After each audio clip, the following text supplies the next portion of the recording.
জি, আসসালামু আলাইকুম রাহমাতুল্লাহ। ওয়ালাইকুম আসসালাম ওয়া রাহমাতুল্লাহ। কে বলছেন কোত্থেকে? আমার নাম আমিনুর, ঢাকা থেকে। জি আমিন ভাই, কি জানতে চাচ্ছেন প্লিজ?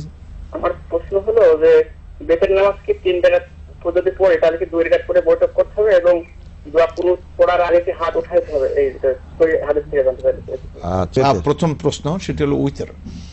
উইতর 3 রাকাত পড়তে হয়। নবী করিম সাল্লাল্লাহু আলাইহি ওয়াসাল্লাম সহিহ বর্ণনা যেটা পাওয়া যায় সেটি হচ্ছে যে 2 রাকাত পড়ে সালাম ফিরিয়ে এরপরে 1 রাকাত আবার পড়বে।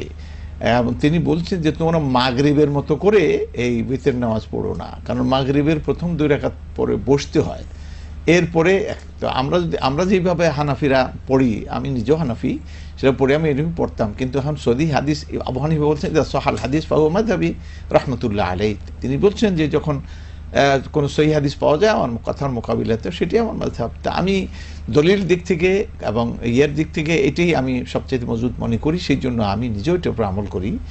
যে 2 রাকাত পড়ে সালাম ফিরিয়ে এরপরে আবার 1 রাকাত পড়ে এরপরে ওই যে কুনুত পড়ে আপনার এই সেজদার মধ্যে চলে গেলেন। জি, আল্লাহু আ'লাম বিস-সাওয়াব।